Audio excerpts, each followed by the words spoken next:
I dragged my suitcase up the steps, already picturing the relief of collapsing onto my own bed after a long, exhausting trip. But as I turned the corner, I stopped short. My bedroom door was wide open, and inside, my cousin's clothes were scattered across the bed. The walls were bare, my posters, my photos, all gone. A strange suitcase sat where my backpack used to be. For a moment, I thought I'd walked into the wrong room, but the familiar creak of the floor told me otherwise. My heart pounded as I realized what had happened. My room had been given away, and no one had bothered to tell me. I stood frozen in the hallway, confusion and betrayal crashing over me, wondering how my safe place could disappear without a single warning. That night, I found myself in the cramped guest room, surrounded by boxes hastily packed with my things. The sheets smelled unfamiliar, and the window faced the alley instead of the sunrise I loved. Every creak and shadow reminded me I didn't belong here. I tried to unpack, but it felt pointless, like I was just a visitor in my own life. My mind wandered back to all the nights I'd spent in my old room reading under the covers, whispering secrets to the ceiling, feeling safe in a space that was truly mine. Now even my memories felt boxed up and pushed aside. I wondered if my parents even noticed how lost I felt, or if they thought I'd simply adjust. The ache of being unwanted settled in, heavier than any suitcase I'd ever carried. A few days later, my mom handed me a box and told me to clear out whatever was left in my old room. The word stung, but I went anyway, moving through the space like a ghost. I pulled books from the shelf, each one a reminder of late-night adventures and childhood dreams. My hands lingered on a faded photo strip tucked behind the dresser, a relic from a summer I wished I could relive.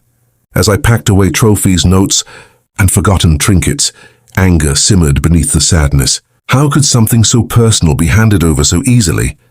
Yet as I closed the last box, nostalgia crept in. This room had been my world, and now I was saying goodbye to more than just four walls. I was letting go of a piece of myself. As I swept the last of the dust from under the bed, my foot caught on a floorboard that felt oddly hollow. I pressed down, and it shifted just enough to catch my attention. I knelt, running my fingers along the edge until I found a small gap.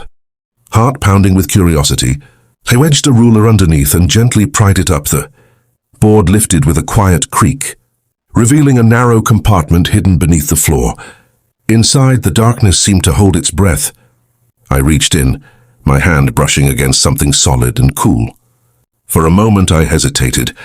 Was this something my cousin had hidden, or was it a secret from before? The urge to know outweighed my nerves. Carefully, I pulled out a small, dust-covered box, its presence both mysterious and strangely familiar. The box was heavier than it looked, its metal sides cold against my palms. A tiny lock kept it shut, and I turned it over, searching for any clue about its owner. There were no initials, no stickers, nothing to suggest it belonged to my cousin or to anyone I knew. My mind raced with possibilities. Was it something my cousin had hidden, or had it been here long before she arrived? The excitement of discovery tangled with a nervous flutter in my stomach. I shook the box gently and heard something rattle inside, a sound that made my curiosity burn even brighter. I wondered if I should leave it alone, but the urge to know the truth was too strong. I tucked the box under my arm, determined to find a way to open it. Whatever secrets it held, I knew they weren't meant to stay buried forever. I spent hours searching through drawers, old jewelry boxes and forgotten coat pockets, hoping to find a key that would fit the tiny lock. Just as I was about to give up, I remembered the old sewing kit in the hall closet. Tucked inside beneath a tangle of thread was a small brass key. My hands shook as I slid it into the lock and heard a soft click. The lid creaked open, releasing a faint scent of dust and time. Inside were faded photographs, a delicate locket, and a bundle of letters tied with a ribbon. The handwriting on the envelopes was unmistakably my mother's, but the dates were from years before my cousin ever arrived. As I read the first letter, the truth began to unfold. A secret about my parents, a lost sibling, and choices that had shaped our family long before I ever lost my room. Clutching the letters, I found my parents in the kitchen, their voices fading as I entered. I laid the box on the table, my heart pounding with a mix of anger and fear. "Why didn't you ever tell me about this?" I asked, my voice trembling. They stared at the contents in shock, realizing what I'd uncovered. "And why did you give away my room without even asking?" The questions tumbled out, years of confusion and hurt finally breaking free. My mother's eyes filled with tears, while my father looked away, silent. I pressed on, demanding honesty. The truth was out now, and I refused to let it be buried again. I needed to understand why secrets had taken the place of trust, and why I'd been left to find answers on my own. For the first time, I wouldn't accept silence. Later that evening, I found my cousin sitting quietly on the edge of what used to be my bed. She looked up, guilt written all over her face. Before I could say anything, she blurted out, "I knew about the letters. Your mom told me not to. Mention them if you ever found them." Her words hit me harder than I expected.